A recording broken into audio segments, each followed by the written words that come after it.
the space between them. The first thing Arthur Bennett noticed was the sound. Not voices, those came later, layered and indistinct, but the quieter sounds underneath them. The steady hum of something mechanical, hidden in the walls, the soft friction of rubber soles against polished floor, the faint clink of porcelain that seemed to arrive from somewhere farther away than it should have. The building did not feel silent. It felt occupied by time itself, as if each minute had settled into the corners and decided to stay. He stood just inside the entrance longer than necessary, one hand still resting on the handle of his suitcase, though there was no one waiting behind him and nothing left to decide. The automatic doors had already sealed him in with a small, almost apologetic hiss.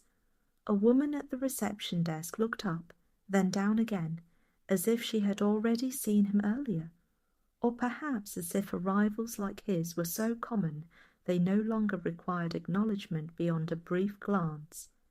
Arthur adjusted his grip on the suitcase, then released it, letting it tilt slightly before correcting it again. There was a chair by the window. It was not placed deliberately, he thought. It had the appearance of something that had been moved once, then left where it landed. The upholstery was faded in a way that suggested sunlight rather than wear, and the cushion held a slight indentation, as if someone had only just stood up. Arthur noticed it without meaning to. He did not walk toward it. Instead, he followed the hallway he had been directed to, counting doors without keeping track of the numbers, passing framed photographs that seemed to belong to no one in particular. Fields, coastlines, a lighthouse caught in permanent dusk. His footsteps felt louder than they should have, and he adjusted his pace, slowing until the sound of them nearly disappeared. Inside his room, the air was still. There was a bed, a chair, a narrow table, and, by the far wall, a window that looked onto a small courtyard, where nothing moved except a single branch shifting slightly in the wind. Arthur set his suitcase down carefully, aligning it with the edge of the bed, then stood there as if waiting for something to begin. It did not. He sat, then stood again almost immediately, brushing his hands along the sides of his trousers, though there was nothing on them. The silence in the room felt different from the silence in the hallway, thinner, less settled. He left the door slightly open when he stepped back into the corridor. It was not intentional, or not entirely. The hallway stretched in both directions, identical in a way that made it difficult to remember which direction led back to the entrance. Somewhere a voice rose briefly, then faded. A cart rolled past the far end, unseen but audible, its wheels producing a soft, uneven rhythm. Arthur walked without choosing a destination. When he reached the common area, the light shifted. It came in through large windows that faced west, and though it was still early, the sunlight had already begun its slow descent, stretching itself across the floor in long, patient lines.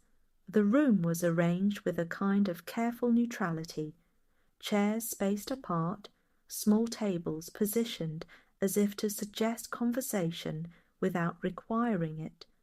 And there, near one of the windows, was the chair again, or perhaps another one just like it.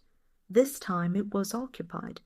She sat with her hands resting in her lap, fingers lightly folded, as though they had once been engaged in something and had simply paused without deciding whether to continue. Her posture was upright but not rigid, her gaze directed outward through the glass, though it did not seem to be fixed on anything in particular. Arthur slowed. He had no reason to stop, and yet he did not continue at the same pace. There was a book on the small table beside her. It was closed. Its cover faced upward, the colour muted, its edges slightly worn. It did not appear to have been recently handled, and yet it had not gathered dust. It existed in a state of quiet readiness, as though it belonged to the space as much as the chair did. Arthur looked at it longer than he intended. The woman turned her head slightly, not enough to face him, but enough to acknowledge a shift in the room. Their eyes did not meet. Arthur nodded, though it was unclear whether the gesture was visible, then continued walking, choosing a chair farther away, one that allowed him to sit without appearing to have made a choice. He lowered himself carefully, adjusting the position of his hands on the armrests, then removing them, placing them instead on his knees. The fabric of his trousers felt unfamiliar beneath his fingers, as if it belonged to someone else. The room carried on without interruption. A clock ticked somewhere behind him. A door opened, then closed. The woman by the window did not move, though the light shifted across her shoulder, catching briefly on the edge of her sleeve before slipping away. Arthur glanced again at the book. It remained where it was. He wondered briefly whether it belonged to her. Then, almost immediately, he decided not to find out. The thought passed through him like a draught, noticed, then gone. Minutes stretched, or perhaps they did not stretch at all, but simply became more noticeable. Arthur became aware of his breathing, of the way his foot had begun to tap lightly against the floor without his permission. He stilled it, then allowed it to resume, then stilled it again, as if testing the limits of his own presence in the room. At some point the woman shifted. It was a small movement, barely perceptible, the adjustment of her hand, the slight repositioning of her shoulders, but it altered the space between them in a way that Arthur could not quite name. He looked up. This time their eyes met. It lasted no longer than a second, perhaps less, but it was enough to register something, not recognition, not curiosity, but a quiet acknowledgement that they were both there, occupying the same moment, the same room, without obligation. Arthur inclined his head again, more deliberately now. The woman returned the gesture. Then she looked back toward the window. Arthur did not. He remained facing forward, though he could feel the presence of her gaze no longer directed at him, the absence of it creating a space that had not existed before. He sat there longer than he needed to, long enough for the light to shift again, for the shadows to lengthen, for the sound of footsteps in the hallway to become less frequent. When he finally stood, it was with a small hesitation, as though he had almost decided to do something else first. He did not know what. He walked back toward his room, passing once more through the corridor, where the sounds had settled into a quieter rhythm. At his door he paused. It was still slightly open. He placed his hand against it, feeling the smoothness of the surface beneath his palm, then pushed it gently until it closed. The click was soft. Inside, the air had not changed. Arthur sat on the edge of the bed, his hands resting loosely between his knees, his gaze directed toward the window where the branch still moved, though more slowly now. He thought of the chair, of the book, of the moment, brief, almost nothing, when their eyes had met. It did not seem important, and yet, as he leaned back slightly, allowing himself to settle into the stillness of the room, he found that the moment did not disappear.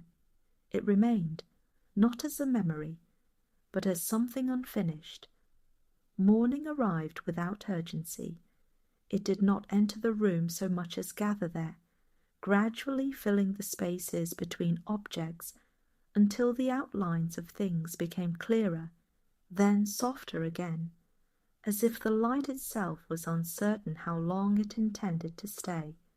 Arthur woke before he was fully aware of being awake. There was a moment, brief, suspended, when he did not recognize the ceiling above him, when the stillness of the room felt unfamiliar in a way that suggested he had arrived somewhere without remembering the journey. Then the awareness returned, not all at once, but in small pieces. The narrow table, the chair by the wall, the suitcase placed precisely where he had left it. He remained lying there longer than necessary. His hands rested on his chest, fingers loosely interlaced, as though they had been placed there deliberately and had since forgotten their purpose. He listened, not for anything specific, but for the presence of sound itself. It was there, faint, consistent, a distant door closing, the low murmur of voices travelling through the hallway, the soft, irregular rhythm of something being wheeled across the floor. Arthur exhaled slowly, then sat up. The movement felt heavier than it should have, as if the act of beginning the day required a decision he had not yet made. He stood, adjusted the sleeves of his shirt, then adjusted them again. In the small mirror above the table, his reflection appeared slightly delayed, or perhaps he was simply slower to recognize it. He looked at his face, then away, then back again, as though checking whether it had changed during the night.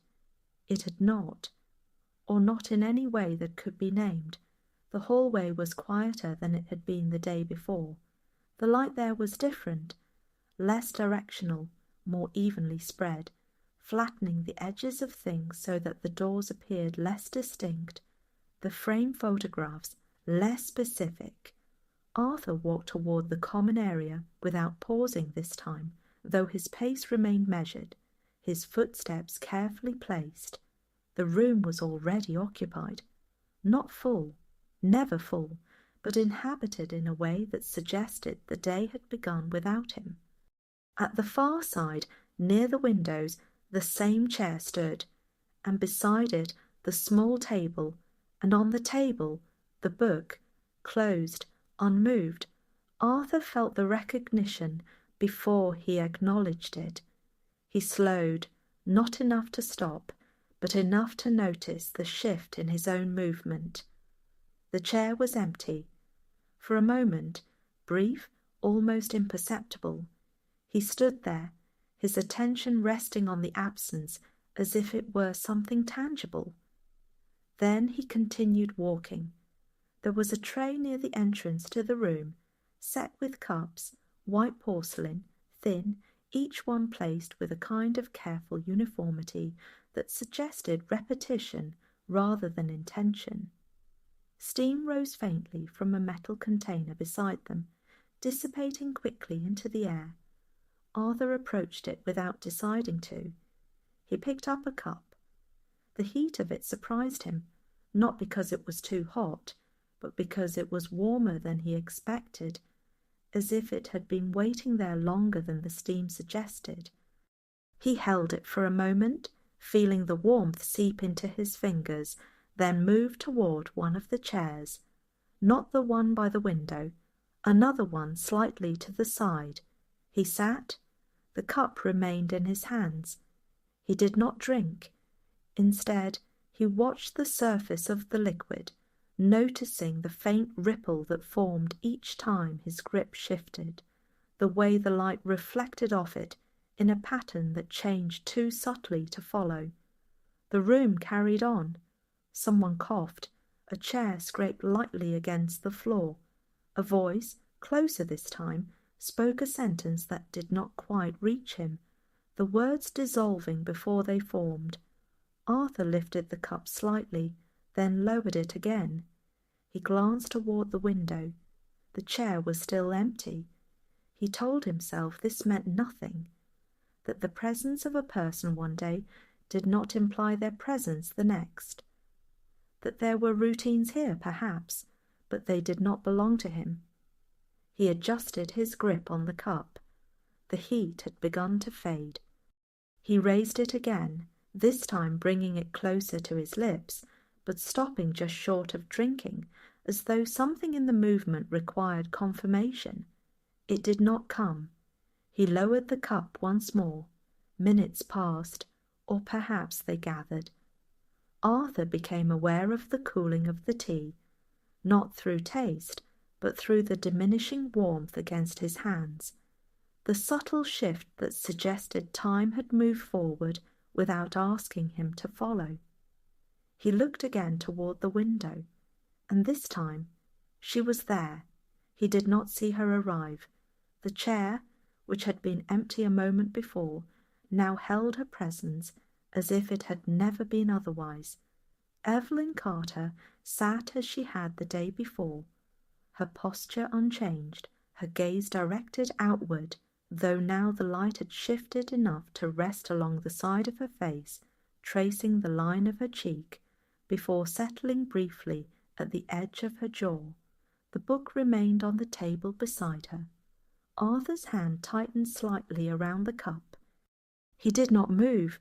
There was no reason to, and yet he noticed the way his body leaned almost imperceptibly in her direction, as though responding to something unspoken.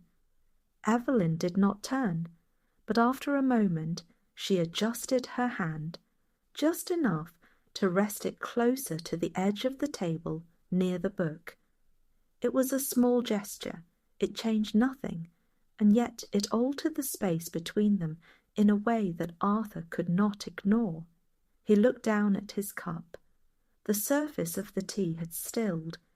He lifted it again. This time he drank. It was cooler than he expected. Not cold, but no longer warm enough to comfort. He swallowed, then held the cup in place for a moment longer than necessary before lowering it. When he looked up again, Evelyn had shifted her gaze, not toward him directly, but somewhere closer than the window, as though the space between them had become, briefly, something worth noticing. Their eyes met again.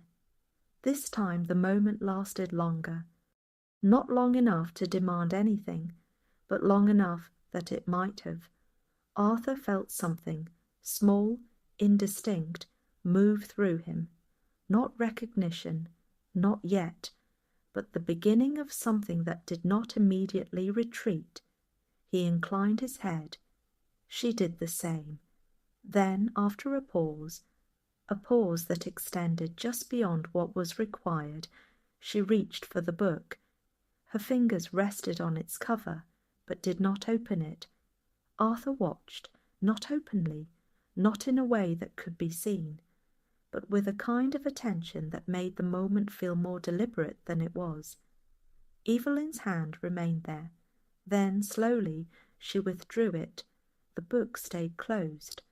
Arthur exhaled, though he had not realized he had been holding his breath. He looked down at his cup. The tea had cooled completely now.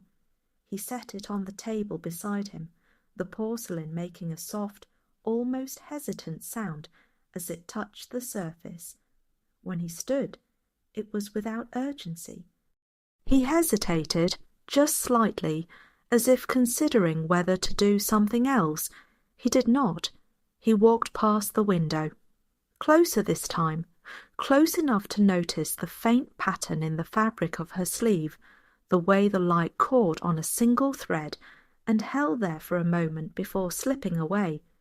As he passed, he slowed, not enough to stop, but enough that the space between them acknowledged his presence.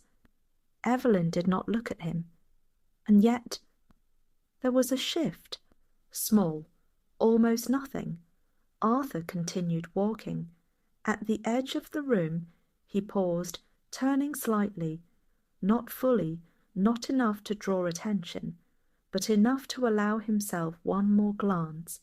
She was still there, the book still closed, the light still resting briefly on her shoulder. Arthur stood for a moment longer than necessary. Then he left. In the hallway the sounds returned, the soft rhythm of movement, the distant murmur of voices, but they felt different now, as if something within them had shifted. though he could not say what. Back in his room, he closed the door gently. He sat on the edge of the bed, his hands resting loosely between his knees, the faint memory of warmth still lingering in his fingers.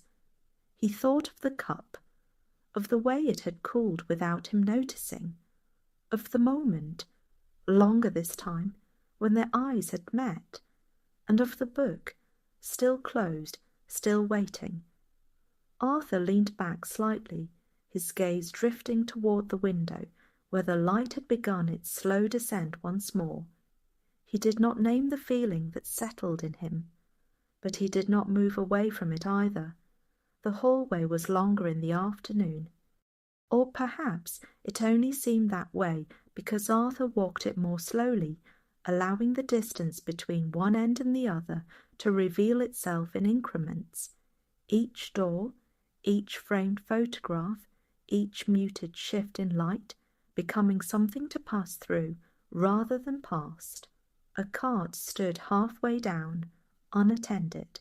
It held folded linens, stacked with a precision that suggested they had been arranged recently, though no one was nearby to confirm it. One of the corners had come loose, a small, nearly imperceptible fold that disrupted the symmetry. Arthur paused beside it. He did not adjust the linen. He noticed it, then moved on. The air carried a faint scent, clean but not entirely neutral. Something medicinal lingered beneath it, though softened by time, as if even that had settled into the building and become part of its rhythm. He passed a doorway where a television flickered silently, its light shifting across the walls in patterns that suggested movement without sound. A figure sat inside facing it, though whether they were watching or simply occupying the space was unclear. Arthur did not look for long. He continued walking. At the far end of the hallway, the light changed again. It always did, he realized, though not in the same way. It depended on the time, on the angle, on something less predictable. Today it pooled slightly near the floor, stretching outward in a way that made the distance feel softer, less defined. He slowed, not because he intended to stop, but because something ahead of him required less speed. Evelyn stood near one of the windows, not seated this time. Her hand rested lightly against the back of a chair, the same one, he thought, though he could not be certain from this angle.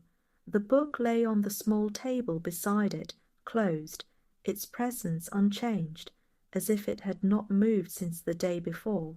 She was not looking out.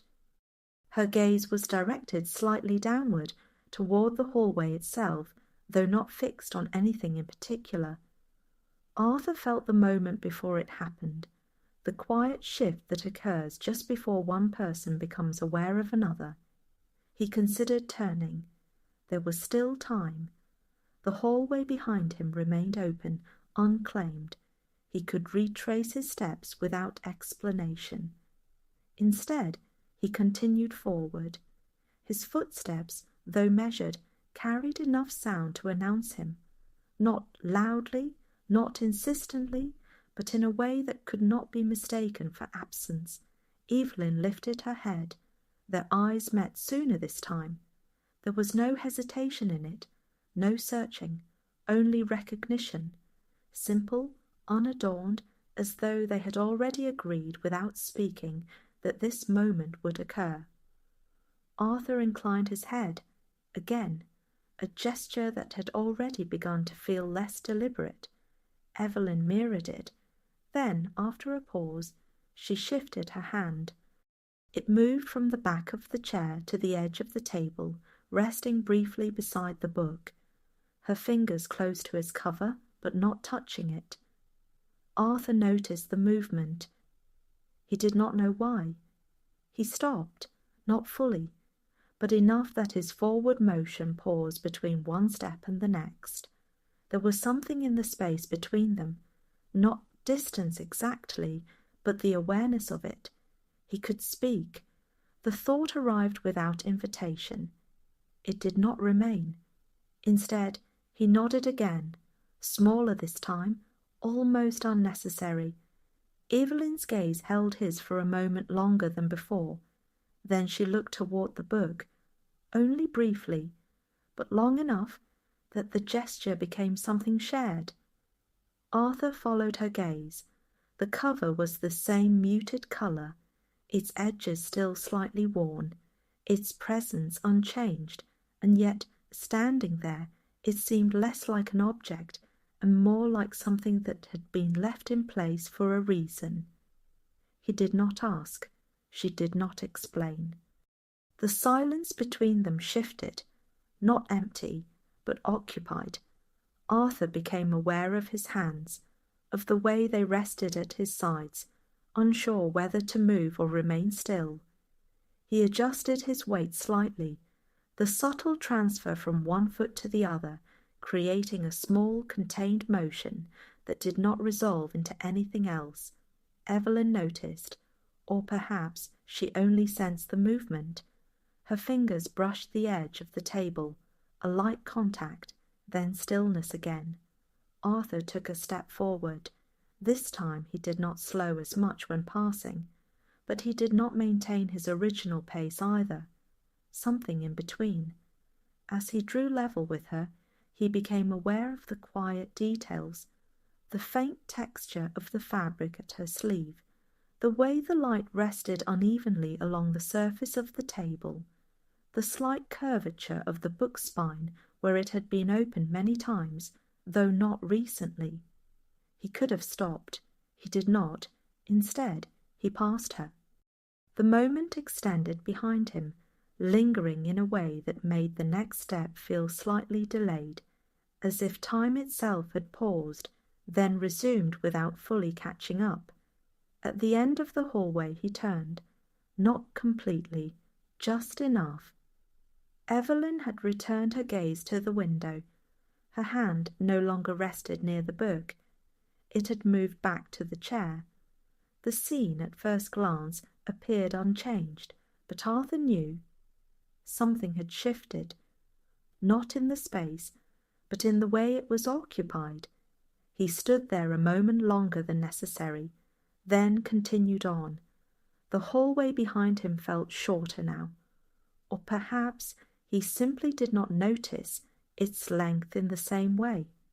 Back in his room, he closed the door gently, though not fully this time, leaving it slightly ajar as he had before. He sat on the edge of the bed, his hands resting loosely together, his fingers touching without interlacing. He thought of the hallway, of the moment before he had decided not to turn back, of the way her hand had moved, not toward the book, not away from it, but near it, and of the silence, not empty, not waiting, but present. Arthur exhaled slowly. He did not name the feeling that remained, but he noticed that it no longer felt unfamiliar. The book was already there when he arrived. Arthur noticed it before he noticed anything else, not because it had changed, but because it had not. It occupied the same position on the small table beside the window, its cover facing upward, its edges still carrying that quiet suggestion of use without recent handling. He paused at the entrance to the common room. Not long, just enough to register the arrangement of things, the chairs, the light, the muted sounds that had begun to feel less like interruptions and more like a background that did not require attention. And Evelyn. She sat in the chair by the window, her posture unchanged, her gaze directed outward as it had been before, though something in the angle of her head suggested she was not entirely focused on what lay beyond the glass. Arthur stepped into the room. His footsteps were softer now, or perhaps he had simply become more accustomed to their sound. He did not walk directly toward her. Instead, he moved along the perimeter, allowing himself to pass behind the arrangement of chairs, as though approaching indirectly might make the moment less deliberate. It did not. The space between them remained, not large, but defined. He chose a chair closer than before, not beside her, not yet, but near enough that the distance could be crossed without effort, if either of them chose to. He sat. The movement felt quieter this time, less observed. He rested his hands on his knees, then shifted them slightly, allowing one to settle along the armrest, his fingers brushing lightly against the fabric. For a moment nothing happened. Or rather, everything that usually happened continued, unchanged, a voice somewhere behind him, the distant sound of something being placed on a surface, the faint, almost imperceptible ticking of a clock that could not be seen. Arthur looked at the book, then away, then back again. It remained closed. He wondered, briefly, whether it had been opened at all. The thought lingered longer than it should have. Evelyn shifted. It was a small movement, the adjustment of her shoulders, the repositioning of her hands, but it altered the alignment of her body just enough that she now faced slightly more toward the room than toward the window. Not directly toward him, but closer. Arthur felt the shift. He did not respond immediately. Instead, he leaned back slightly in his chair, as though allowing the moment to settle before deciding whether it required anything further. It did not, and yet he spoke. The word arrived before he had fully formed it, emerging softly, almost as if it had been released rather than chosen. "You read?" It was not a question that demanded an answer. It was a recognition disguised as one. Evelyn turned her head. Slowly, her gaze met his, not with surprise, but with a kind of quiet acknowledgement that the silence between them had been interrupted in a way that did not disturb it. "For a while," she said. Her voice was softer than he expected, not weak, but measured, as though each word had been considered before it was allowed to exist. Arthur nodded. He glanced at the book again, then back at her. "I haven't seen it open." The moment the words left him, he felt their weight, not heavy, but present, as if they had settled into the space between them and would remain there until acknowledged. Evelyn followed his gaze. Her hand moved, not quickly, not hesitantly. She placed her fingers on the cover of the book. "Resting there. I know," she said. A pause followed, not empty, not awkward, but filled with something that had not yet been named. Arthur leaned forward slightly, just enough to shift his posture, not enough to suggest intention. He could feel the distance between them more clearly now, not as space, but as something that might be crossed. Evelyn's fingers remained on the book. Then, slowly, she opened it. The motion was deliberate, but not performed. The cover lifted, revealing pages that carried the faint curve of having been held many times, though not recently. She did not look down immediately. Instead, her gaze remained on Arthur for a moment longer than necessary. Then she lowered it to the page. Arthur watched, not openly, but with an attention that made the moment feel larger than it was. The pages did not turn. She simply held it open. Then, after a pause, she closed it again. The sound was soft, almost absent. Arthur exhaled. He had not realized he had been holding his breath. "I used to," he said. The words came quietly, not as a continuation, but as something that had been waiting. Evelyn looked at him again. This time there was something different in her gaze, not curiosity, not quite, but a recognition of the space his words had created. She nodded once, then rested her hand beside the book, no longer touching it. The silence returned, but it was not the same. Arthur leaned back again, his hand resting along the armrest, his fingers lightly brushing the fabric as before. He remained there, longer than necessary, longer than he had the day before. At some point, the light shifted. It moved across the table, touching the edge of the book, then retreating, leaving it in a softer shadow. Arthur noticed. He noticed everything now. Or perhaps he simply allowed himself to. When he finally stood, there was a moment, brief, almost imperceptible, when it seemed he might say something else. He did not. Instead, he nodded. Evelyn returned the gesture. And then, just as he turned to leave, her hand moved, not toward him, not quite, but toward the edge of the table, toward the book. Arthur paused, only for a second, but in that second something almost happened. He could have asked, she could have offered. Neither did. He continued walking.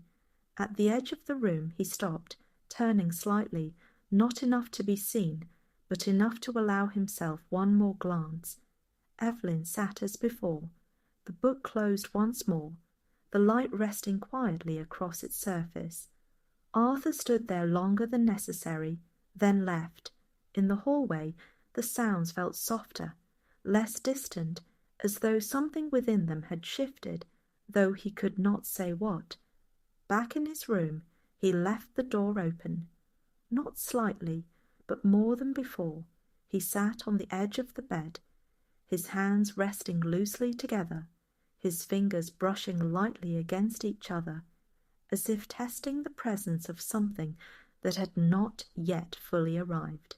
He thought of the book, of the way she had opened it, then closed it again, and of the moment, small, almost nothing, when it had seemed that something might be shared. Arthur leaned back, his gaze drifting toward the window. The light had begun its slow descent. He did not name the feeling that settled in him, but this time he did not try to ignore it. The chair by the window was empty again. Arthur noticed it before he entered the room, the absence already present in his mind as he approached, as if he had expected it and been correct, though he could not recall forming the expectation. He paused at the threshold. The room was quieter than usual, or perhaps it only seemed so because fewer voices overlapped. A man near the far wall adjusted a newspaper without turning the page. A clock marked time without urgency. Light spread evenly across the floor, unbroken by movement, and the chair, unoccupied. The book remained. It rested on the small table as it always had, its cover facing upward, its edges unchanged, its presence steady in a way that made the absence beside it more noticeable. Arthur stepped inside. He did not move toward the chair immediately. Instead, he walked past it, choosing a path that allowed him to see it without approaching it directly, as though proximity might require a decision he was not prepared to make. He sat 2 chairs away, closer than before, not close enough. He rested his hands on his knees, then adjusted them, one moving to the armrest, fingers brushing the fabric in a slow, absent motion. The chair remained empty. The book remained closed. Arthur told himself this meant nothing. That people came and went. That presence was not a pattern. That yesterday had no obligation to repeat itself today. Still, he looked again. The indentation in the cushion was faint, or perhaps imagined. He leaned back slightly, his gaze drifting toward the window, though it did not settle there. Instead, it returned, quietly, repeatedly, to the space beside the table. Time moved, or gathered. He became aware of the sounds again, the shifting of fabric, the distant clink of porcelain, footsteps that approached and receded without revealing themselves, At some point, he realized he was waiting. The recognition came without explanation. He adjusted his posture, then stilled. He had not decided to wait, and yet the possibility of her arrival had begun to occupy the space where his attention rested.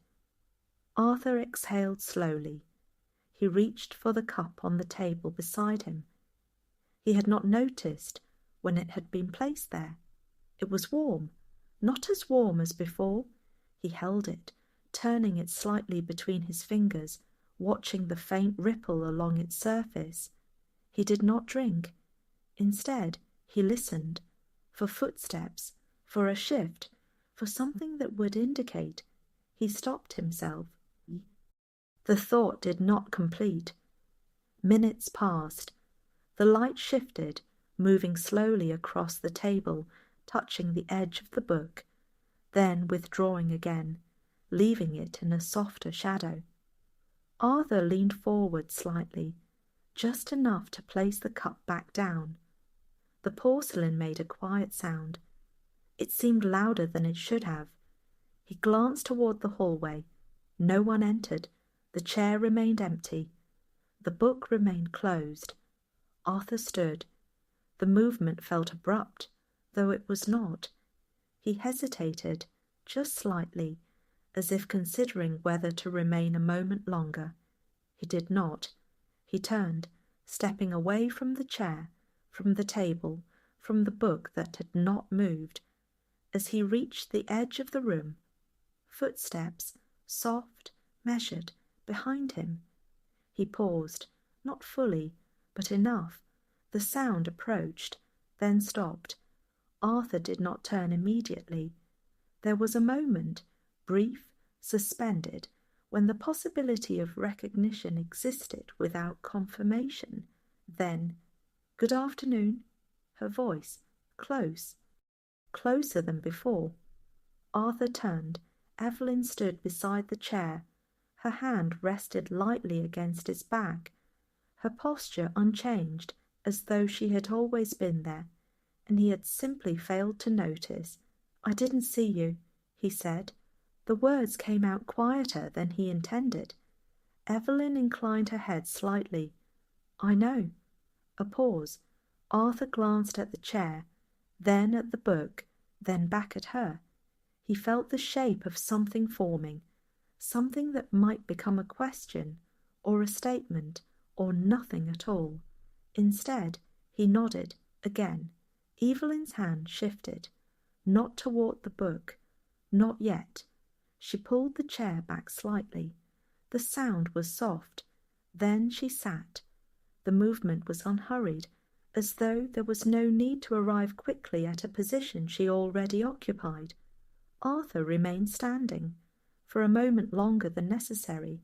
Then he stepped back, not far, just enough to create space that had already begun to close. "I was just leaving," he said. The words felt less certain than they sounded. Evelyn looked at him, not directly, but near enough. "I see." Her hand rested in her lap. The book remained untouched. Arthur hesitated. There was time, a small amount, enough to remain, enough to sit, enough to say something that might not need to be said. Instead, he inclined his head again. Evelyn returned the gesture, and then, as he turned, her fingers moved. They rested lightly on the edge of the table. Near the book, Arthur noticed. He did not stop, but the moment stretched, following him as he walked, lingering just behind him as he reached the hallway, as if something had almost happened and had chosen not to. In the corridor, the sounds returned, but they felt sharper now, more defined. Arthur walked more slowly. He did not look back, not immediately. At the end of the hallway he paused, then turned. Through the open space of the common room, he could see the chair. Evelyn sat as before, the book still closed, her hand resting near it. Arthur stood there, longer than necessary, then continued walking. Back in his room, he closed the door halfway. He sat on the edge of the bed, his hands resting loosely together, his fingers brushing lightly against each other. He thought of the chair, of the moment he had been waiting without knowing it, of the way she had said "I know," and of the space between leaving and staying. Arthur leaned back slightly. He did not name the feeling that remained, but this time it did not feel like absence. The cup was already in his hand when he realized he had taken it. Arthur stood near the tray, the warmth of the porcelain settling into his fingers, though he could not recall the exact moment he had reached for it. The motion must have been automatic, something learned quickly, repeated without thought. He turned slightly, the room unfolding in front of him. The chairs, the windows, the table, and Evelyn. She was already seated. The chair by the window held her presence in a way that now felt expected, though he knew it had not always been so. The book lay beside her, closed. Arthur felt something shift, not sudden, not sharp, but recognizable. He moved toward one of the chairs, closer again, not beside her, but near enough that the distance between them had become something deliberate rather than incidental. He sat. The cup remained in his hands. He did not look at her immediately. Instead, he watched the surface of the tea, the faint movement that settled into stillness as his grip steadied. The room carried on. A voice rose, then softened. A chair moved slightly. The light shifted, touching the edge of the table before retreating again. Arthur lifted the cup. He drank. It was warmer than he expected. He lowered it slowly. Then, "You came back." The words were quiet. He did not look up as he said them. Evelyn did not respond immediately. Arthur felt the pause. It extended just long enough to become noticeable. Then, "I was here," she said. Her voice carried no correction, only a difference. Arthur nodded. He looked up. Their eyes met. This time the moment held, not longer than before, but differently. He became aware of the space between them, not as distance, but as something shared, something that had begun to take shape without being acknowledged. He glanced at the book, then back at her. "You don't read it," he said. Again, not quite a question. Evelyn followed his gaze. Her hand moved, resting lightly on the cover. "No," she said. A pause. Arthur waited. He did not know for what. Evelyn's fingers traced the edge of the book. A small movement, then stillness. "I remember it," she added. The words settled between them. Arthur leaned forward slightly. The cup remained in his hand. "From before?" He did not specify what before meant. He did not need to. Evelyn nodded. Once. She did not look at him immediately. Instead, her gaze remained on the book, as though the answer existed there, not in him. Arthur felt something in the moment shift, subtle but present. He lowered the cup, set it on the table beside him. The porcelain touched softly against the surface. "I used to read," he said.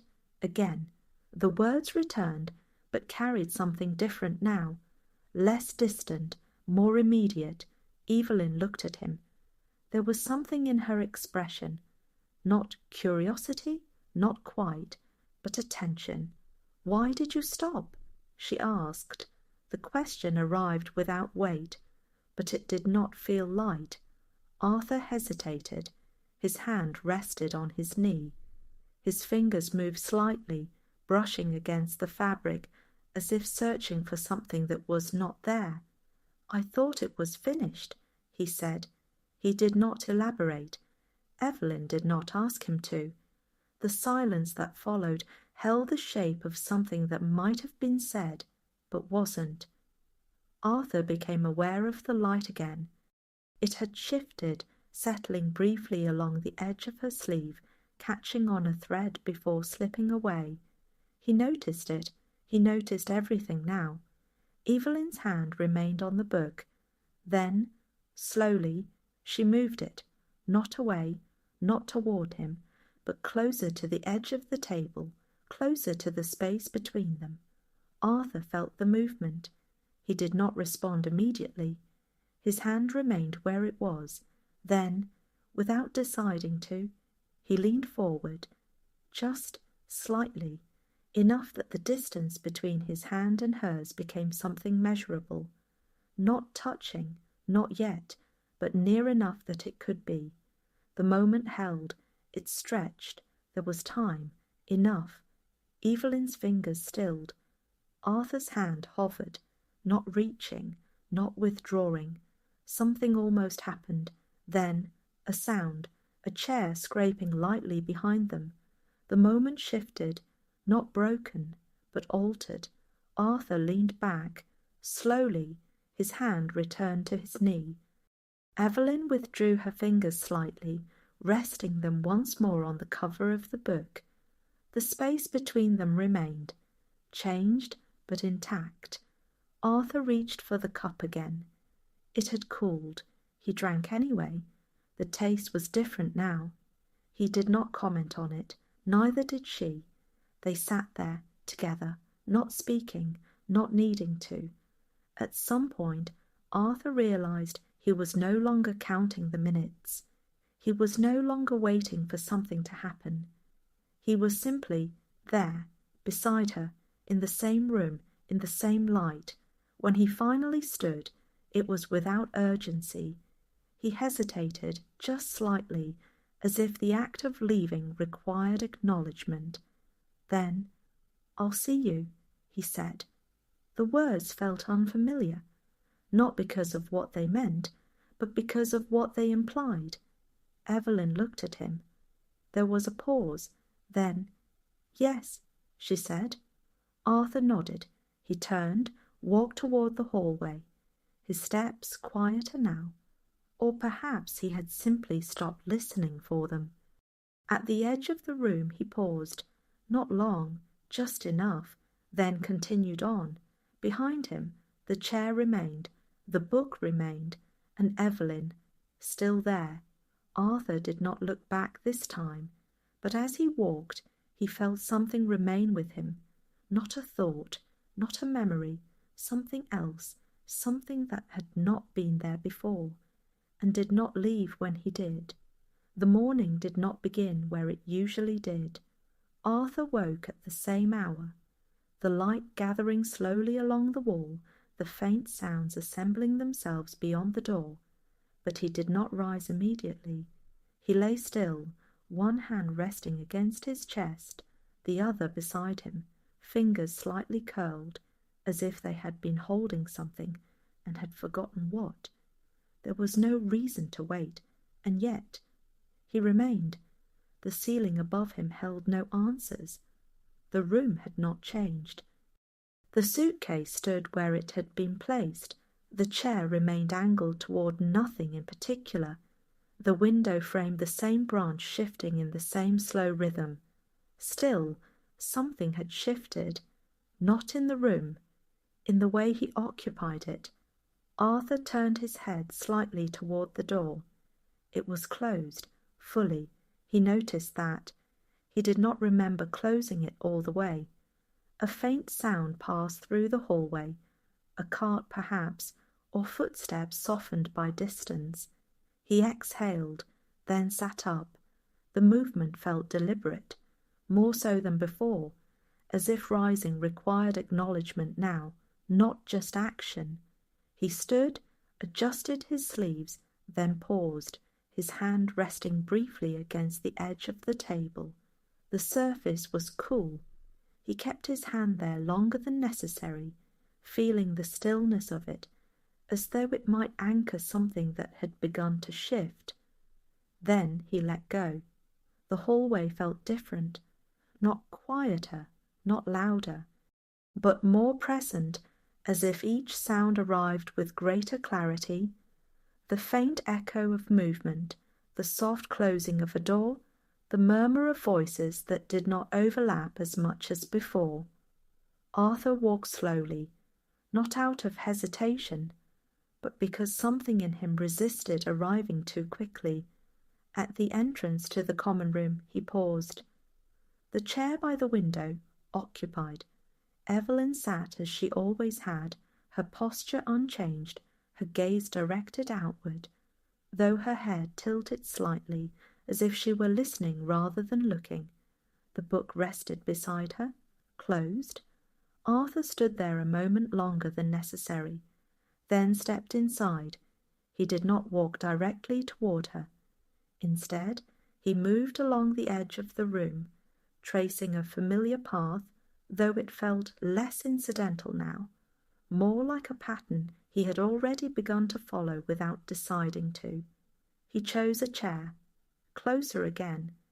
There was very little space between them now, not enough to ignore, not enough to cross without intention.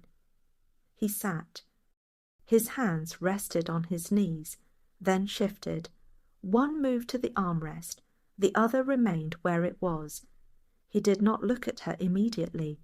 Instead, he listened to the room, to the small sounds that filled it, to the absence of anything that demanded attention.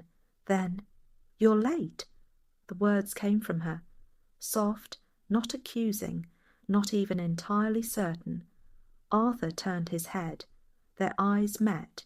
He felt the moment before he responded, a small hesitation, as though the truth required choosing. "I was here," he said, the same words she had used. Evelyn held his gaze. There was something in it, a recognition, a quiet echo. "I see," she said, the same reply, but not the same. Arthur nodded. He glanced at the book, then back at her. The exchange settled between them, not as repetition, but as something shared, something that had passed from one to the other and returned altered. He reached for the cup on the table beside him. It was warm.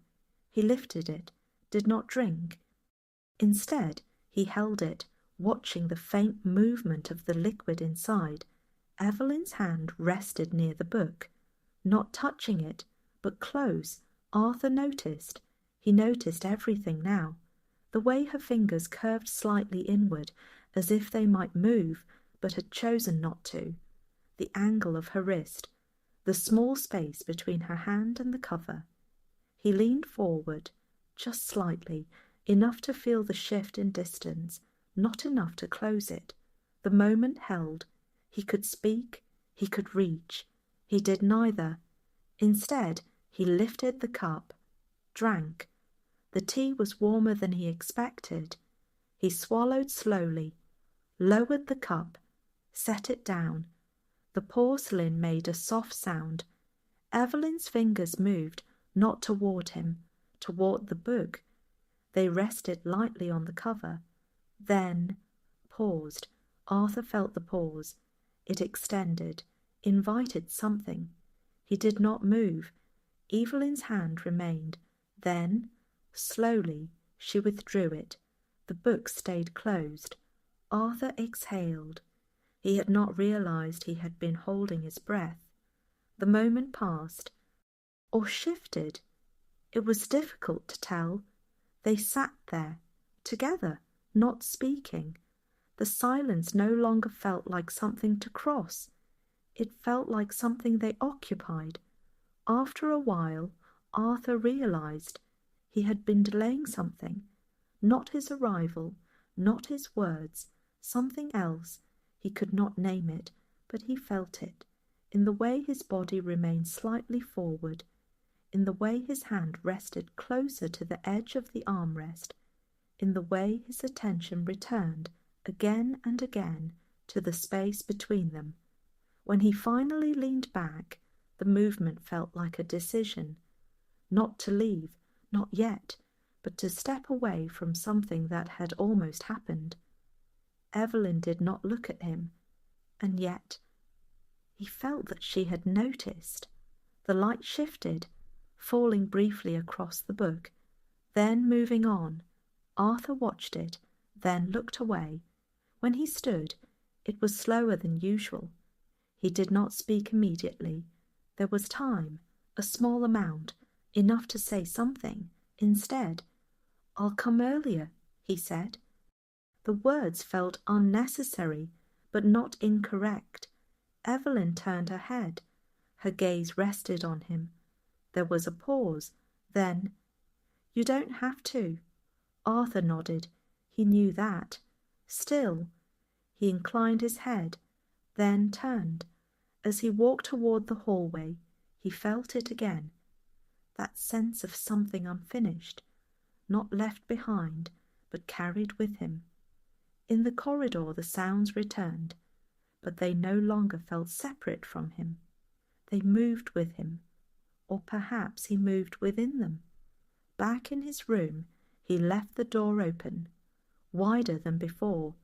He sat on the edge of the bed, his hands resting loosely together. He looked at them, at the space between his fingers, as if something had almost been there, then leaned back. He did not name the feeling, but it remained, and this time it did not fade. The chair was empty. Arthur noticed it immediately, not as a detail, as a fact.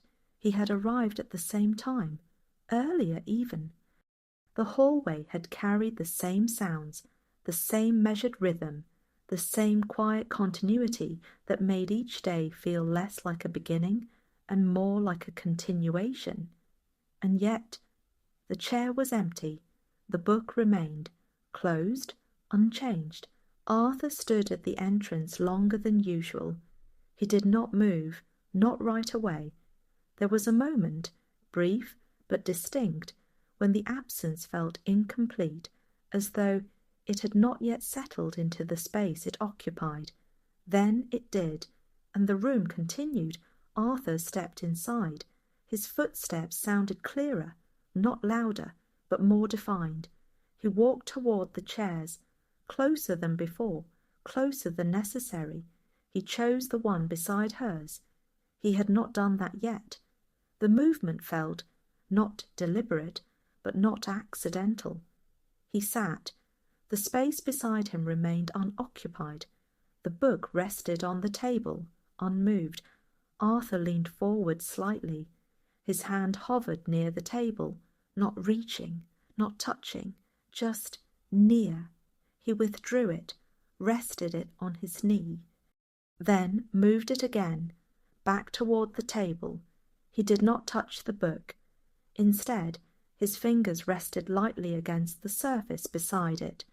The wood was smooth, cool. He left his hand there, for a moment longer than necessary, then pulled it back. The room carried on. Someone laughed softly, then stopped. A cup was placed on a surface. The clock continued its quiet work. Arthur glanced toward the hallway. Nothing. He looked back at the chair. Still empty. He told himself this meant nothing. That absence was as ordinary as presence, that yesterday did not require today to repeat it. Still, he noticed the way the light fell differently without her there, the way the space beside him felt, not larger, but less defined. He reached for a cup. It was warm. He held it, did not drink.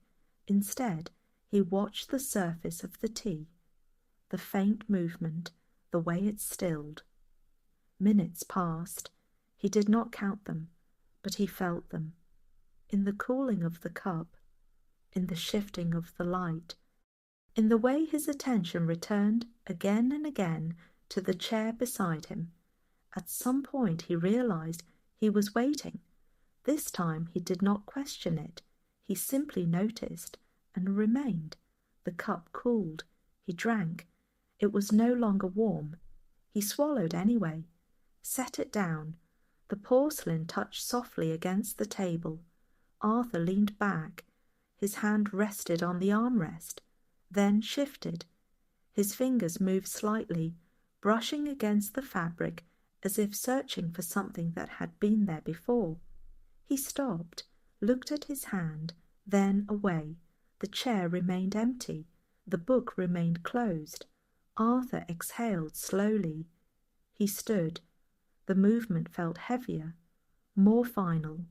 He hesitated, just slightly, as if leaving required acknowledgement. Then he turned, walked toward the hallway, his steps slower, more deliberate. At the edge of the room he paused. He looked back. The chair, the table, the book, all unchanged, except for the absence. Arthur stood there, longer than necessary. Then a sound. Soft, measured. Behind him, footsteps. He did not turn immediately. The moment held. Then he turned. Evelyn stood at the entrance. Her hand rested lightly against the doorframe. Her posture unchanged, as if she had only just arrived, or had been there longer than he realized. Arthur felt something shift, not relief, not quite, but recognition. "You're early," she said. Her voice was soft, not surprised. Arthur glanced at the chair, then back at her. "I was here," he said, again. The words returned. Evelyn held his gaze. There was something in it, a quiet understanding. "I see," she said. Arthur nodded. He stepped back. Not far, just enough, allowing space. Evelyn walked past him, her movement unhurried. She reached the chair, paused, her hand rested briefly on the back. Then she sat. The motion completed something. Not visibly, but undeniably, Arthur remained standing. For a moment longer than necessary. Then he returned, sat beside her, closer than before. The space between them, smaller now, not empty, not waiting, but occupied. Evelyn's hand moved, rested near the book. Arthur noticed. He did not reach, but he did not move away either. They sat there, together, not speaking. The silence returned, but it had changed. Arthur became aware of his breathing, of the space between each inhale, of the way the moment extended without needing to resolve. At some point, Evelyn turned her head. Slightly, her gaze moved toward him. Not fully, but enough. Arthur felt it. He looked up. Their eyes met. This time the moment lasted. Not long, but longer than before. There was time. Enough. Arthur's hand shifted, not toward her, but closer. The distance between them, measurable, possible. Evelyn's fingers moved just slightly, then stilled. Something almost happened, then did not. The moment passed, or changed. Arthur leaned back. Slowly, Evelyn looked away. The book remained closed. The light shifted. The room continued. And yet, something had settled. Not in the space, in them. Arthur did not name it, but he felt it, and this time he did not try to understand it. The light in the hallway arrived unevenly that day. It gathered in certain places, near the corners, beneath the frame photographs, along the baseboards, while leaving other parts dimmer, as though time itself had hesitated there and not fully settled. Arthur noticed it as he walked, not because it was unusual, but because he was looking. He moved more slowly than before, his steps measured not by distance, but by attention. A door stood slightly ajar to his left, and from within came the faint sound of music. Something distant, indistinct, a melody that seemed to begin and end in the same place. He paused, only for a moment. The music did not invite him in. It lingered, then dissolved. Arthur continued. At the far end of the hallway, the light shifted again. He knew what he would see before he saw it. The chair, the table, the book, And Evelyn, she was there, seated, still. Her hands rested in her lap, not near the book this time, but folded lightly together, as though they had withdrawn from something they had almost done. Arthur slowed. There was something different. Not in her. In the space around her, it felt quieter, not in sound, but in intention. He stepped into the room. His footsteps felt more present again, or perhaps he had begun to hear them differently. He chose the chair beside her, without hesitation. The movement felt not new, but acknowledged. He sat. Their shoulders were not close, but closer than before. Arthur rested his hands on his knees, then shifted them. One moved to the armrest, the other remained. He did not look at her immediately. Instead, he noticed the book. It remained closed, always closed. He wondered, not for the first time, what it contained. The thought did not feel like curiosity. It felt like something else, something that had begun to extend beyond the object itself. Evelyn spoke first. "You heard it?" Her voice was soft. Arthur turned his head. "The music," she added. He nodded. "In the hallway." A pause. Evelyn inclined her head slightly. "I used to know it." Arthur looked at her. There was something in the way she said it. Not regret, not quite, but distance. "How did it go?" he asked. The question came before he could stop it. Evelyn's gaze shifted, not to him, to the window.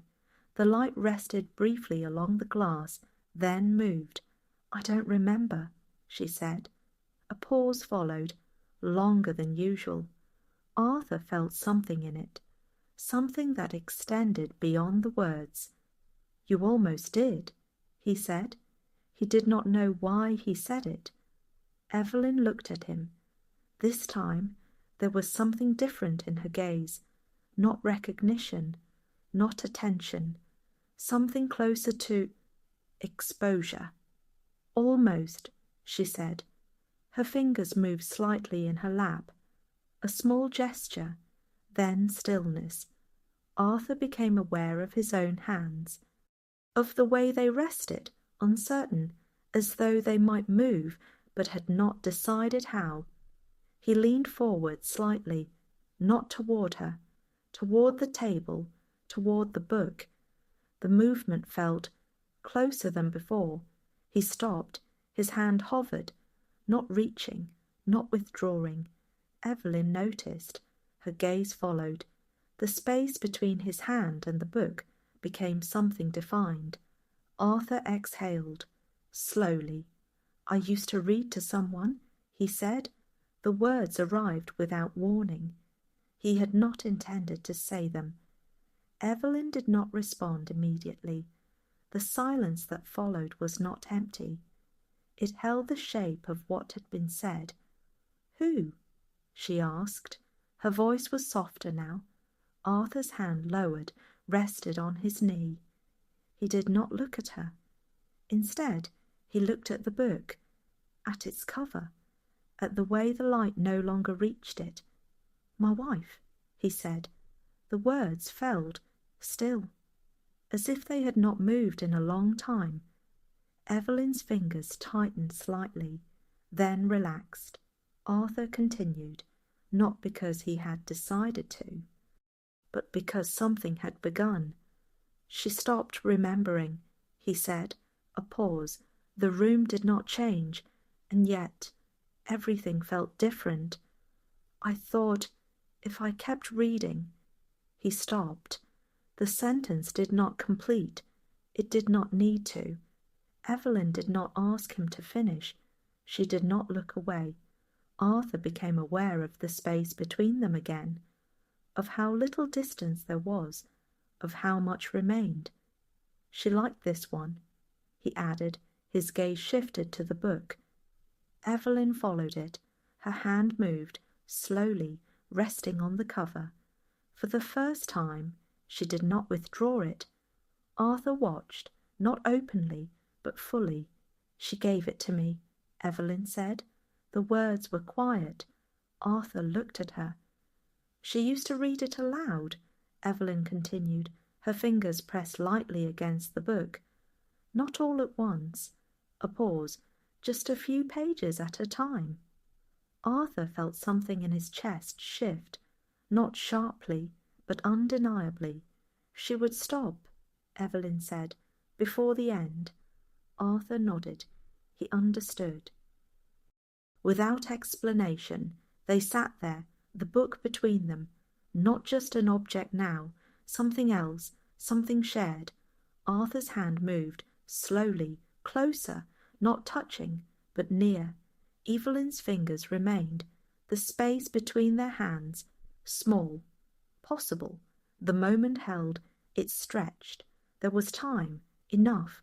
Arthur could feel it, the question that had never been asked, the answer that had never been given. If not now. He did not finish the thought. His hand remained. Evelyn's fingers shifted, just slightly, then a sound, distant, a voice. The moment changed, not broken but altered. Arthur leaned back, slowly. Evelyn withdrew her hand. The book remained closed, but no longer untouched. The silence returned, but it carried something now, something that had been said, something that had not. Arthur exhaled. He did not look at her, but he did not look away either. They remained, together, not speaking, not needing to. At some point, Arthur realized he was no longer avoiding something. He was holding it, carefully, as if it might disappear if he let go. He did not know how long they sat there. Time had thickened again, slowed, or deepened. When he finally stood, it felt different, not like leaving, like pausing something. He hesitated, just slightly, then, "Tomorrow," he said. The word felt unfamiliar, but necessary. Evelyn looked at him. There was a pause. Then, "Yes," she said. Arthur nodded. He turned, walked toward the hallway, his steps quieter. Or perhaps he no longer listened. Behind him, the chair remained, the book remained, Evelyn remained, and something else, something that had not been there before. Arthur did not look back, but he carried it with him, not as memory, as presence. The book was open. Arthur saw it from the doorway. He stopped, not fully, but enough that the moment extended before he entered. The chair by the window was occupied. Evelyn sat as she always had, but the book lay open on the table, its pages exposed, the light resting across them. Arthur felt something shift, not suddenly, but clearly. He stepped inside, more slowly than before. The room carried its usual sounds, its steady rhythm, its quiet continuity, but none of it reached him in the same way. His attention rested on the table, on the book, on the fact that something had changed. He walked toward the chair, sat beside her, closer than ever. The space between them, narrow, present. Evelyn did not look at him immediately. Her gaze rested on the page. Arthur followed it. The text was visible, but not legible from where he sat. Still, it did not matter. He did not need to read it. He felt it, the presence of something that had been closed, now opened. "You started," he said. The words were quiet. Evelyn's fingers rested lightly along the edge of the page. "I remembered where," she said. A pause. Arthur nodded. He looked at the page, then at her. "Will you—" He stopped. The sentence did not finish. Evelyn turned her head. Their eyes met. There was something in the moment, something that had been approaching, now close. She did not speak, but her hand moved, not away, not toward him. She shifted slightly, making space, not physically, but in the moment. Arthur felt it. He leaned forward, just enough. His hand moved, not to touch, but closer, near the page, near her hand. The distance between them, small, possible. The moment held. Then Evelyn began. Her voice was soft, measured. The words came slowly, not read, remembered. Arthur listened, not to the meaning, but to the sound, to the rhythm, to the way her voice filled the space without breaking it. He did not look at the page. He looked at her, at the movement of her lips, at the way her breath shaped the words, at the way the light shifted across her face as she spoke. Something in him moved, not sharply, but steadily. Evelyn paused, mid-sentence. Her fingers rested on the page.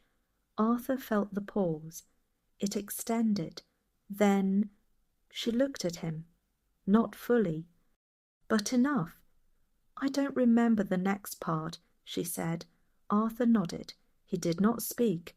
Instead, his hand moved, slowly, closer, toward the page, toward her hand. The distance between them almost gone. He stopped, just before. Evelyn's fingers remained. Still, the moment held. There was time, enough. Arthur could feel it, the question, the possibility.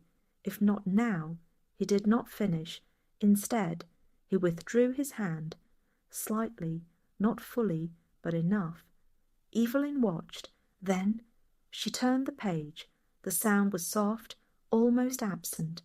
Arthur followed the movement. The new page lay open, unfamiliar, uncertain. Evelyn looked at it, then back at him. "Maybe later," she said. Arthur nodded. "Yes," he said.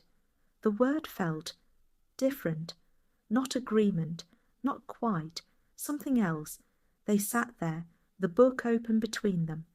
The space changed, not closed, but shared. Arthur leaned back. His hand rested on the armrest, but closer now, nearer than before. Evelyn's fingers remained near the page, not touching his, but near. They stayed like that, for a long time, not speaking, not needing to. At some point, Arthur realized he was no longer afraid of the moment ending. He was part of it, inside it, and it did not require anything more. When he finally stood, he did not hesitate, not in the same way.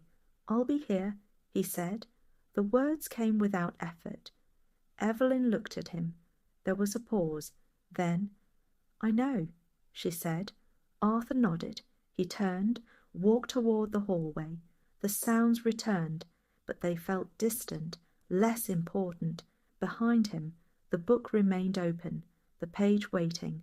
Evelyn remained, and the moment did not close when he left. It continued, quietly, without him, until he returned. Arthur arrived before the light had fully settled. The hallway still held traces of morning, the faint coolness in the air, the slower rhythm of movement, as though the day had not yet decided how quickly it intended to unfold. A cart stood near the far wall, unattended, its wheels angled slightly as if it had been left mid-turn. Somewhere a voice spoke and stopped, leaving a sentence unfinished. He walked past it, more quickly than before, not hurried, but with less hesitation. At the entrance to the common room, he slowed, then stopped. The chair by the window was empty. The book, closed. Arthur stood there. The absence felt immediate this time, not something that arrived gradually, something already present. He stepped inside. His footsteps sounded different, sharper perhaps, or simply more noticeable in the space she was not occupying. He moved toward the chair, did not sit immediately. Instead, he stood beside it, his hand hovering near the backrest, not touching it, as though the contact might confirm something he had not yet accepted. He glanced at the book. Its cover faced upward, unchanged, and yet it no longer felt neutral. Arthur pulled the chair back slightly. The sound was soft. He sat, closer than before, close enough that the table felt like part of his space now, not something separate. His hands rested on his knees, then shifted. One moved to the table. His fingers touched the surface, just beside the book. He left them there. The wood was cool, still. He became aware of his breathing, of the way it moved in and out without effort, though it felt as if it required attention. The room carried on. Someone entered. Someone left. A cup was placed somewhere behind him. Arthur did not turn. He remained. At some point he realized he was waiting again, but this time he did not pretend otherwise. He let the awareness settle, let it remain. His fingers moved slightly, brushed the edge of the book, a small contact, accidental or not. He withdrew his hand, then returned it, resting it closer now, the distance between his fingers and the cover. Minimal, possible. He did not open it. He did not move it. He simply remained there, waiting. Minutes passed, or gathered. The light shifted slowly across the table, touching the edge of the book, then moving on. Arthur followed it, then looked back at the hallway. Nothing. He leaned back. His hand remained near the book. Then a sound, soft, measured, footsteps. He did not turn immediately. The moment held. Then, Arthur. His name. He turned. Evelyn stood behind him, closer than before, close enough that he had not heard her reproach until she spoke. Her hand rested lightly against the back of the chair. Not his, hers. Arthur stood, too quickly. The movement felt abrupt. He steadied himself. I thought, he began, then stopped. Evelyn looked at him, not directly, but near enough. I was here, she said, the words again, but different now. Arthur nodded. He felt something in his chest shift. Not relief, not exactly. Something quieter, more settled. He stepped aside, not far, just enough. Evelyn moved past him. Her shoulder came close, closer than before.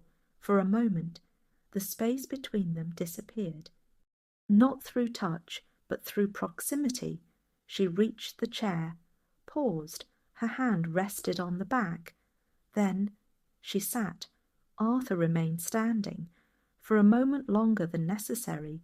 Then he sat again, beside her, the space between them, smaller, defined.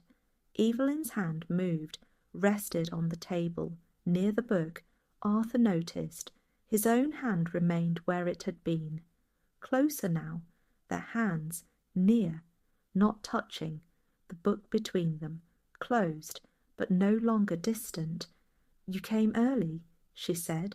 Arthur nodded. Yes. A pause.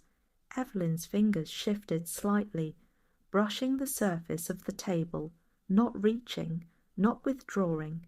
Arthur felt the movement. He did not respond, but he did not move away. Instead, he allowed his hand to remain close. The moment held. Then, I didn't want to miss it, he said. The words came quietly. Evelyn turned her head. There was something in her gaze, something that had not been there before. You didn't, she said. Arthur nodded. He looked at the book, then at her. The silence that followed felt different, not waiting, not avoiding, holding. At some point, Evelyn's fingers moved. They rested lightly on the cover, then paused. Arthur's hand shifted, just slightly, closer. The distance between them almost gone. The moment stretched. There was time, enough. Arthur could feel it. The question, the possibility. If not, he did not finish. Evelyn's fingers stilled. Then She withdrew them. The book remained closed. Arthur exhaled. Slowly. The moment passed, but did not disappear. It remained, changed. They sat there, together. The silence no longer empty, no longer something to cross, something shared. At some point Arthur realized he had said her name, not aloud, but inside, and it did not feel unfamiliar. When he finally stood, he did not hesitate, not in the same way. "I'll come back," he said. The words felt certain. Evelyn looked at him. There was a pause.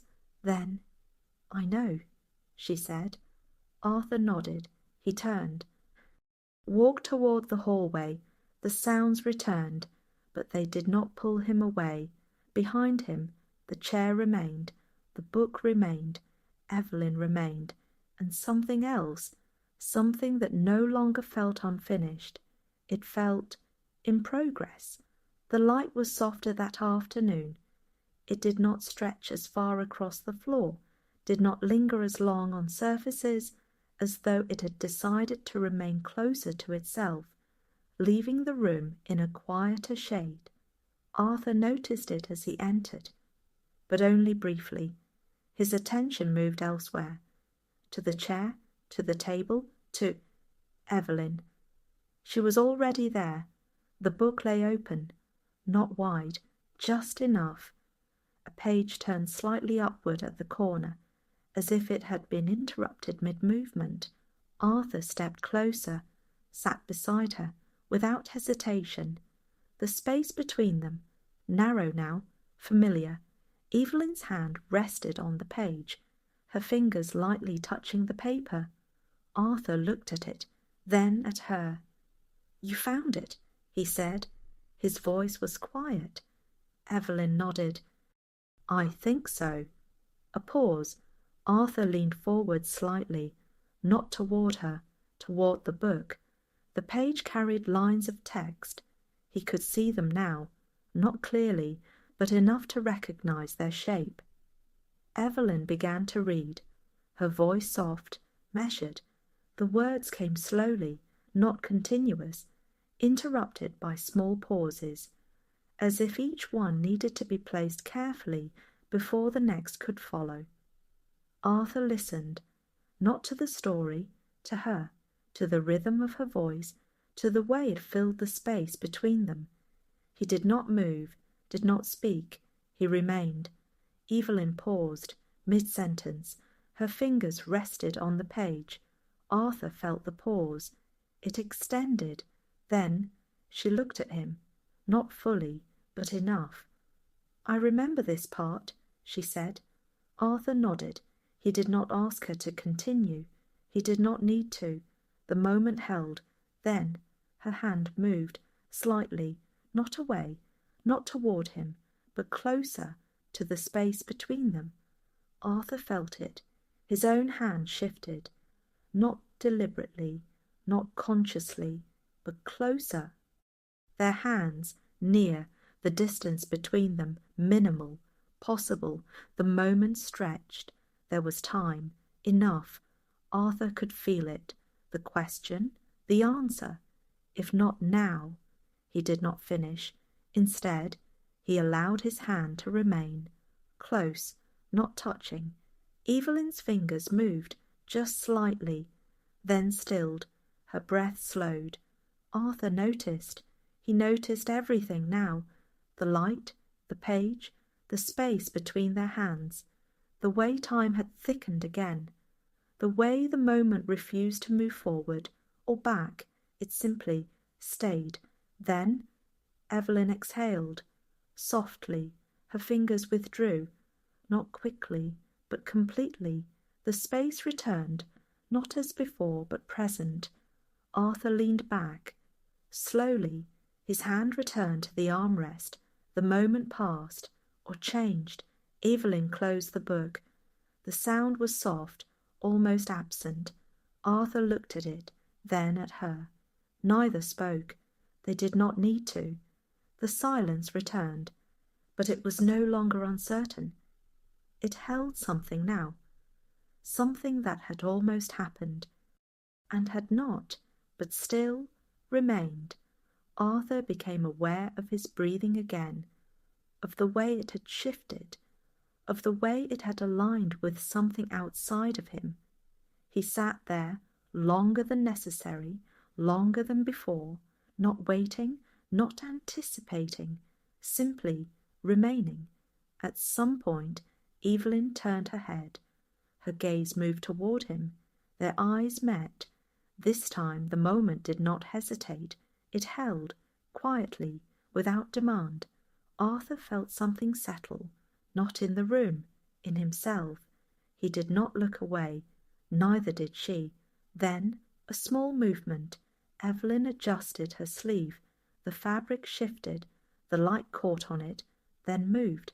The moment softened, not broken, but eased. Arthur stood, slowly. He hesitated, just slightly. Then, "I'll be here," he said. The words had changed. They no longer felt like a statement or a promise, something else. Evelyn looked at him. There was a pause. Then, "Yes," she said. Arthur nodded. He turned, walked toward the hallway, his steps quieter. Or perhaps he no longer listened. Behind him, the book remained closed, the chair remained, Evelyn remained, and the moment did not end. It stayed, waiting, not for something to happen, but for something to be chosen. The hallway did not feel the same that morning, although nothing within it had changed in any way that could be pointed to or explained. The same frame photographs remained in their places. The same muted light settled unevenly along the walls, and the same distant sounds. Footsteps, a cart, a voice that rose and dissolved before it formed, continued as they always had, and yet Arthur moved through it with a different awareness, as though he had already arrived somewhere before reaching the end. He did not slow, not this time. The hesitation that had once lived in his steps had thinned, not disappeared, but softened into something less obstructive, something that no longer asked him to turn back or pause before entering a space that now felt, if not his, then at least no longer unfamiliar. When he reached the common room, he did not stop at the threshold. He stepped inside. The light had already begun its quiet descent, stretching itself across the floor, gathering along the edges of the tables, resting briefly on surfaces before moving on, and in that light, unchanged and yet never quite the same, Evelyn sat in the chair by the window, her posture as it had always been, her presence now so expected that its absence would have felt like a disruption rather than a variation. The book lay open, not wide, not fully offered, but enough. Arthur moved toward her without circling the room, without placing distance between himself and what he had already begun to understand. He sat beside her, closer than before, though the difference was slight enough that it could not be measured in space, only in intention. For a moment neither of them spoke. The silence held them, but not as something separate. It had become something they shared, something that no longer needed to be crossed. Arthur looked at the page, then at her hands, then at her face, where the light rested briefly before shifting again, and he became aware, not suddenly, but with a clarity that had been forming for some time, that what existed between them was no longer something he could step away from without noticing its absence. He had been avoiding that recognition, not directly, not consciously, but persistently. He had allowed the moments to remain small, contained, unnamed, as though by doing so they might remain manageable, might not require anything from him beyond attention. Now, that was no longer possible. Evelyn's fingers rested lightly along the edge of the page, not reading, not turning it, simply holding it in place as if the act itself mattered more than the continuation of what lay beyond. Arthur spoke, quietly, but without hesitation. "I thought it would pass."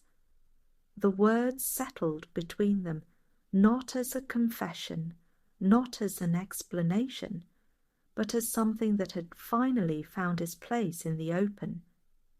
Evelyn did not look at him immediately. Her gaze remained on the page, though her attention had shifted. "I know," she said. The words were soft, but they did not diminish what he had said. They held it.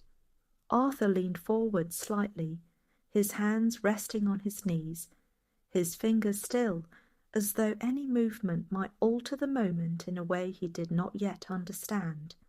"I didn't think," he began, then stopped, not because the sentence could not be completed, but because its completion no longer felt necessary. Evelyn turned her head. Their eyes met. There was no hesitation in it now. No searching, only recognition, not of each other, but of what had formed between them. "You stayed," she said. Arthur nodded. The simplicity of it carried more weight than anything else he might have said. "I did," he replied. A pause followed, not empty, not waiting, but full in a way that did not require anything further. Evelyn's hand moved, not away, not toward him, but slightly closer to the space between them, her fingers resting near the edge of the table, near where his hand might be if he chose to place it there. Arthur noticed. He felt the movement not as a gesture, but as an opening. He could reach. The possibility was clear, not uncertain, not ambiguous, simply there. His hand shifted, slowly, not with intention, but not without it. The distance between them became something precise, measurable, possible. The moment held. Time did not move forward. It deepened. Arthur could feel it. The question that had followed them through every silence, every pause, every almost. If not now? He did not think it. He felt it, and in that feeling something in him settled, not into action, not into certainty, but into acknowledgement. He did not reach, not fully, but he did not withdraw either. He remained there, at the edge, present. Evelyn's fingers moved slightly, then stilled. Their hands did not touch. And yet, the distance between them no longer felt like distance. It felt like something chosen. They sat like that for a long time, the book open, the light shifting, the room continuing, and within it, something quiet and steady and undeniable. Arthur leaned back slowly, not retreating, simply allowing the moment to settle into what it had become. He did not need to name it. He did not need to define it. He knew, and that was enough. When he finally spoke again, his voice carried something new, not urgency, not uncertainty, but a kind of calm that had not been there before. "I'll be here," he said, not as a promise, as a fact. Evelyn looked at him. There was no pause this time. "I know," she said, and in that something completed itself, not ended, not resolved, but recognized. Arthur remained a moment longer, then stood, not because he needed to leave, but because leaving no longer felt like losing something. As he walked toward the hallway, he did not look back immediately.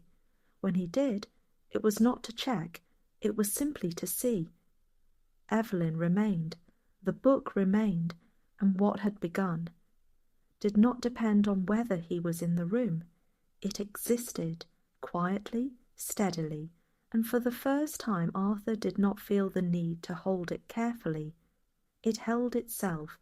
The day unfolded without distinction, and yet Arthur moved through it with an awareness that altered even the smallest gestures, as though each movement now carried a weight it had not held before, not heavy, but present, something that asked to be noticed without insisting on it. He did not wait for a particular hour. He did not measure the time before returning. And when he walked down the hallway, he did not count the doors or observe the photographs with the same distant attention. Instead, he moved through the space as though it had already accepted him, as though the act of passing through it no longer required explanation. The common room held its usual quiet. The light had settled lower now, softer, stretching less, lingering more, and in that softened light Evelyn sat by the window, the book resting closed on the table beside her, its presence no longer an object to be considered, but something that had already taken its place between them. Arthur did not pause at the entrance. He walked directly to her, sat beside her, closer than before. The space between them had narrowed to something that no longer required thought. For a while they did not speak. They did not need to. The silence had changed again, not into absence, not into anticipation, but into something that held them both without asking anything more. Arthur rested his hands loosely together, his fingers brushing lightly against each other, then stilling, as though they had learned that not every movement required completion. Evelyn's hand rested on the table, not near the book, not far from it, simply there. Arthur became aware of her presence, not as something separate from him, but as something that existed alongside him, without pressure, without demand. He exhaled slowly. The breath did not feel like release. It felt like continuation. At some point, Evelyn shifted. A small movement. Her hand moved slightly closer, not toward him, but into the space between them. Arthur noticed. He did not hesitate. His hand moved as well, not reaching, not searching, simply settling, closer, the distance between them, minimal, no longer uncertain. Their hands did not touch, but they remained there, near, present. The moment did not stretch this time. It did not hold in the same suspended way. It settled, gently, as though it had arrived where it was meant to be. Arthur looked at her. She was not looking at him. Her gaze rested somewhere between the window and the table, as though she was aware of everything, without needing to focus on any single point. "You stayed," he said. The words returned, different now. Evelyn nodded. "Yes." A pause. Arthur felt something in that pause, not a question, not a hesitation, but a quiet acknowledgement of what had already been decided without being spoken. "I didn't think I would," she added. Her voice carried something that was not quite surprise, more like recognition. Arthur nodded. "I didn't think I would either." The admission did not feel heavy. It felt accurate. They sat there, the book closed, the light soft, the room continuing, and within it no urgency, no expectation, only presence. At some point, Arthur realized he was no longer thinking about leaving. Not in the same way. The idea existed, but it did not carry weight. It did not pull at him. He was here, and that was not temporary in the way he had once believed it to be. Evelyn's fingers moved slightly, not toward his hand, not away, just enough to acknowledge his presence. Arthur felt it. He did not respond with movement. He responded by remaining. The moment did not ask for more. It did not suggest anything beyond itself, and that was enough. When the light began to fade further, shifting toward evening, neither of them moved immediately. There was no reason to. The day did not end. It changed, gradually, quietly. Arthur leaned back slightly, not retreating, simply allowing himself to settle more fully into the chair. "I'll stay a little longer," he said. The words came without thought. Evelyn nodded. "So will I."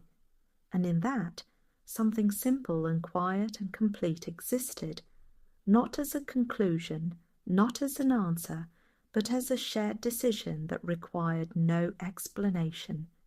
They remained, together, the book between them, the light fading, the room continuing, and the space between them no longer something to cross, something already crossed. The morning arrived as it always did, gathering slowly, without announcement, filling the room with a light that did not insist on being noticed, and yet revealed everything it touched. And Arthur, already awake, did not lie still as he once had, did not wait for the day to begin around him, but instead sat up with a quiet certainty, as though the act of rising no longer required permission from anything beyond himself. The room was the same, it had not changed, and yet it no longer felt like a place he had entered. It felt like a place he occupied. He stood, adjusted his sleeves without thinking, and moved toward the door, opening it fully this time, not leaving it ajar as he had before, not measuring how much of the hallway he would allow into his space, but simply allowing it. The hallway greeted him with its familiar sounds, its steady rhythm, its quiet persistence, and he walked through it without slowing, without pausing, without the sense that he was moving towards something uncertain. He already knew where he was going. The common room held the early light differently, softer, less defined, as though the day had not yet decided how it would unfold. And in that softness, Evelyn sat by the window, her posture unchanged, her presence already part of the space in a way that no longer required recognition. The book rested on the table. Closed, Arthur stepped inside. He did not hesitate, he did not circle the room.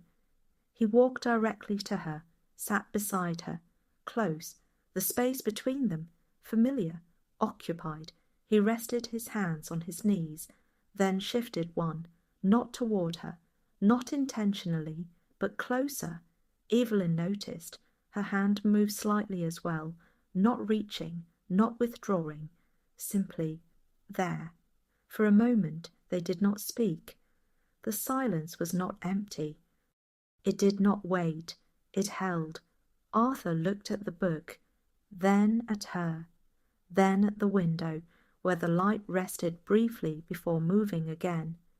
He became aware of the moment, not as something fragile, not as something that might pass, but as something that existed fully without needing to become anything else. Evelyn turned her head. Their eyes met. There was no hesitation now, no uncertainty, only presence.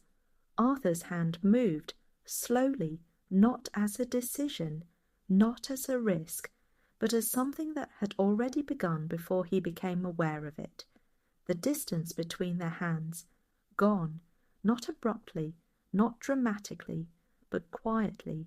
His fingers rested lightly against hers. The contact was small, barely there, and yet it remained. Evelyn did not pull away. Her fingers shifted slightly, not to grasp, not to hold, but to acknowledge. The touch did not change the moment. It revealed it. Arthur exhaled. The breath felt steady. Not release, not relief. Something else, something that had no name.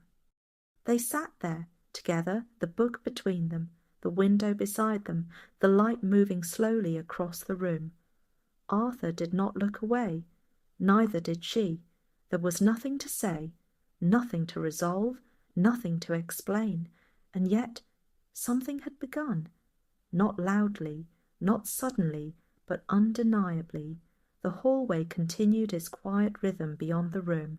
The building held its steady presence. Time did not rush. It remained. As they remained, Arthur's hand stayed where it was. Evelyn's hand stayed as well. The contact did not deepen. It did not need to. It existed. That was enough. After a while, Arthur shifted slightly, not to withdraw, not to move away, but to settle more comfortably into the chair, his shoulder angling just enough that the space between them aligned without effort. Evelyn's sleeve brushed lightly against his arm. A small contact, unintentional or not, neither of them moved. The moment did not ask for anything more. Outside the window the branch moved, slowly. As it always had, Arthur noticed it, then let his attention return. To her, to the book, to the space they shared. He did not think about tomorrow. He did not think about before. He did not measure what this was or what it might become. He simply remained, and in that remaining there was no urgency, no fear, no distance, only the quiet, steady sense that something once avoided, once unnamed, once nearly lost in the space between moments, had finally been allowed to exist and would continue to, not because it had been decided, but because neither of them moved away,